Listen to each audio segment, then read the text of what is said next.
انا مين بقى؟ اوعى تغلط في اسمي عشان انا هزعل منك. اكيد اسماء خطيبتي. اسماء اخس عليك، انا زعلانه منك جدا، انا مخصماك. ازاي برضو تغلط فيا؟ يعني حتى مش شامم ريحتي؟ مالك؟ مالك طيب؟ يا نهار اسود، انا اسفه والله، بس انا كان خطيبي نزل من السفر وكان هيفاجئني، فانا استنيته على اول الشارع عشان انا اللي افاجئه. خلاص بس ما اعرفش ان انت. انا اسفه والله، انا بعتذر لك جدا. ولا يهمك. حقك عليا على الحصل ده. ربنا يجيبه لك بالسلامه. شكرا لذوقك. العفو.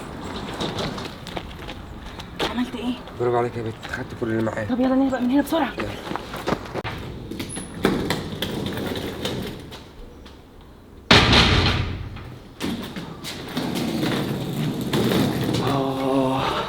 والله المكان وحشنا قوي. بسم الله الرحمن الرحيم. يا نهار اسود، الفلوس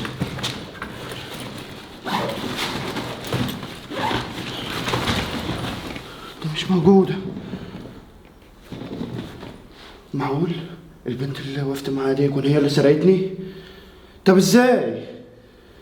بس انا برضو ما وقفتش مع حد غيرها. يا نهار اسود. تعالى بس بقول لك ايه يا عمي؟ انا في حاجه محيراني. انت تصدق الناس دي ازاي؟ عرفت منين ان الشاب اللي ماشي ده هو اللي معاه فلوس؟ يا بنتي، ده صاحبي وانا عارف ان هو جاي النهارده. صاحبك؟ طب بتعمل في صاحبك كده يا عماد؟ ده انا قلت حد غريب ماشي. انا عشان الفلوس يا ياسمين اعمل اي حاجه. ماشي يا عماد. بقول لك ايه؟ بس ايه رايك؟ عجبتك؟ لا طبعا عجبتنيش. انا دلوقتي لازم اروح عشان اسلم عليه، ده صاحبي حبيبي اللي شفتوش من زمان. بالظبط. ماشي، انا هخبي لك انا الفلوس دي عشان ايوه اشتريها. ما تقلقش. ماشي.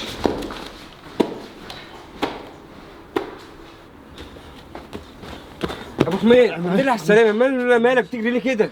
اسكت يا عماد، وانا جاي من السفر حصل معي موقف. ايه اللي حصل؟ اتسرقت يا عماد. انا كنت بس بقول لك ايه، المكان اللي انا وقفت فيه اكيد هروح وهلاقي كاميرات وهرجع اوصل للي سرقني. لا خد يا احمد، انت رايح فين بس؟ يا عم ما تقلقش، نتكلم على المنطقه دي انا عارفها كلها. بقول لك انت لسه راجع من السفر، تعالى اشرب بس كوبايه شاي عندي في البيت. يا عم وانا بص هجيب لك فلوسك ولا راحت، ما تقلقش يا اخويا. يا عم تعالى انت وحشني، مفيش تعالى وقت. يا عم. انا احمد بس دي بس اعمل تليفون. يا عماد انا مفيش وقت للتليفونات والكلام يا ده. اخويا ما تقلقش، هجيب لك الفلوس اللي راح. الو يا ياسمين، بقول لك ايه، انا جاي ومعايا يا تداري يا اما تلبسي نقاب. انت اتجننت يا عماد؟ ايه اللي انت بتقوله ده؟ انت جايبه يقفشني هنا في البيت عشان يعرف ان انا اللي سرقته؟ قدره. ماشي يا عماد، اقفل. نهار اسود، ده جايين على هنا. انا لازم انا عندي نقاب. البس النقاب بسرعه. يلا يا ابو حميد. يلا يا عماد. ايوه ايه ياسمين؟ سعد تعالى يا احمد. احمد صاحبي كنت بحكي لك عليه. منور يا احمد. حبيبي يا عم. طب مش كنت تقول لي قبلها يا عماد يعني كنت خليتني عملت غدا؟ لا بص، عملنا كوبايتين شاي والغدا دي بعدين عشان بس هنروح مشوار. طب يا عماد ثواني بس، على فكره مفيش داعي لكل ده. لعب عليك يا صاحبي، انت في ايه؟ روح بس انت يا ياسمين. طب يلا ضيف في بيتنا لازم نكلم مكتبه. مالك يا عم احمد؟ بقول لك، هو انت اللي نكبت مراتك ولا متجوزها متنكبه؟ لا يا عم انا متجوزه متنكبه، بس هي بقى محافظه شويه. فعلا يا عماد شكلك وحده وحلوه. الحمد لله. بس بقول لك يا عماد، ايه؟ ما كانش فيه داعي لموضوع الاكل والشاي. تعال نروح المنطقه اللي سرقت فيها دي عشان خاطر الحق اشوف فلوسي، لا قبل الحرامي ده يتصرف فيها ويصرفها. هريحك يا احمد. طب اصبر بس، هدخل لها خليها تسوق على الشاي. ماشي ماشي بس بسرعه بالله عليك. ده نفس الصوت بتاع البنت اللي غمتني. يبقى هي. انا كده فهمت اللعبه وفهمت انا اتسرقت ازاي. وغير كل ده مفيش حد غير عماد يعرف ان انا جاي ومعايا فلوس. ايه اللي انت عملت ايه؟ انا بقول لك الداري. طب انا اتدريت ولبست نقاب، هو هيعرفني منين؟ يعرفك من صوتك، كنت افتح الباب وخش جوه على طول. ازاي يعني؟ ما انت اللي بتخبط. هو انا خايفه قوي يا عماد لا يكون عرفني من صوتي ولا من عيني. طب بس روح انت عشان ما يستعجل. طب ماشي من هنا وانا قلبي مقبوض. ما تقلقيش. ابو حميد يلا. ايه يا عمرو؟ لا بقول لك ايه، انا بصراحه كده انت عارف ان الدهب بره رخيص، وانا كنت شاري دهب كتير قوي وكان معايا في الشنطه، وحلو ان الحرامي اللي سرق الفلوس ده ما عطرش في الدهب. يعني انت كان معاك دهب وانت جاي؟ ايوه يا عم، الحق بقى راح ادري عشان ده شكله كده مراقبني وعامل فيا فخ. وبيني وبينك كده الدهب ده لما ابيعه هيعوض المبلغ اللي اتسرق. طب والفلوس طيب اللي اتسرقت منك دي؟ مبلغ بسيط وانا راجع تعبان، الحق اريح شويه واخبي الدهب اللي معايا، وانت لو وصلت الحاجه يبقى بلغني. ماشي؟ ماشي يا ابو حميد. يلا سلام يا عم. سلام. يعني هو كان معاه دهب غير الفلوس؟ كان حتة حمار. يا ما انت يا صاحبي اللي تعمل معانا كده. بس حلو ان جت في دماغك فكرة الذهب. اكيد بقى هيطمع ويجي دلوقتي. ياسمين. يا عماد مشي؟ ايوه مشي.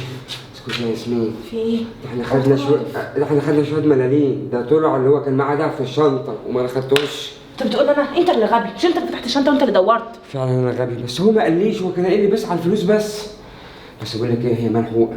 هو بيقول انا شايل الدهب في البيت. طب بقول لك ايه يا عماد، بلاش صاحبك ده، شوف لنا اي صرفه تانية. يا بيت ده كان هيريحنا بعدين يا بيت. ايوه يعني هتخش البيت تسرقه يعني هو هيسكت لك؟ مالكيش دعوة، قومي بس روح بس غير بس اللي انت لابساه دي وتعالي ورايا، انا مستنيكي بره.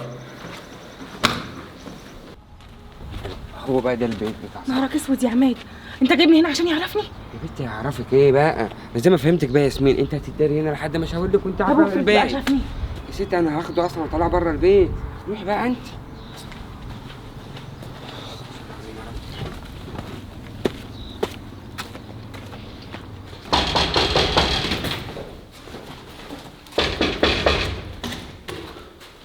ايوه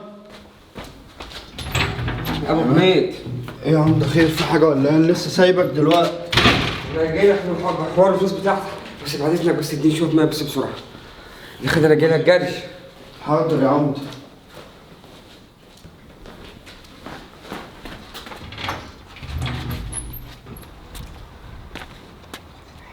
هخش ازاي؟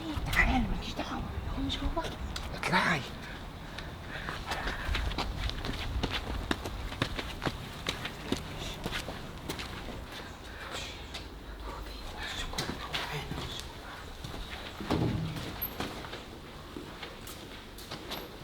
كنت عارف برضو انك طماع يا عماد وهتعمل كده. يا عمدة ايه يا ابني، انت كنت ماشي ولا ايه؟ لا يا عم معلش اتأخرت عليك، كنت بجيب لك المية بس. الموضوع بقى مش مستاهل احمد نأخر اكتر من كده، بس عشان اجيب لك فلوس. يا عماد انا ما بقتش فاهم حاجة، قلت لك خلاص يا عم يلا بس بقى انا احكي لك في الطريق، يلا. بيتك يا عماد دي دماغي دي سم، عرفت تدخلني في بيته وهو ما هياخدش باله. بس الأوضة دي شكلها فاضية ولا فيها أي حاجة يخبي فيها ده، أكيد الأوضة اللي بره. عماد انا مش عارف ايه تصرفاتك دي، قلت لك خلاص. لا يا احمد لازم اجيب لك فلوس. طب بقول لك ايه، استناني هنا بس اوصل السوبر ماركت ده، هجيب علبة سجاير واجي على طول. خلاص ماشي براحتك، هات السجاير براحتك يا احمد. زمان دلوقتي ياسمين بتعمل كل حاجه. غبي طول عمرك غبي، خليك بقى واقف وانا راح اتصرف مع مراتك اللي سايبها في بيتي.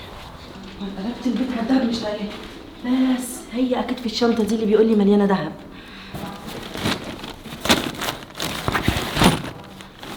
إيه ده؟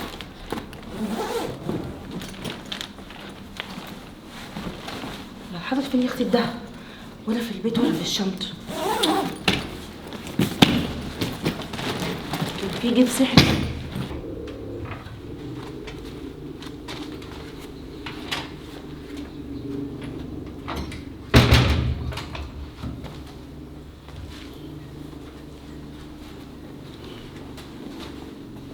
اوه شكله ولا في دهب ولا في نيله. ايوه ما هو مفيش دهب.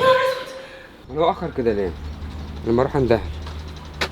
اثبت يا عماد، اروح اندهله ايه؟ ما خليه بقى ياخر براحته عشان ياسمين تاخد راحتها وتعرف تقلب وتجيب الدهب. براحتك يا احمد براحتك، اخر حاجه.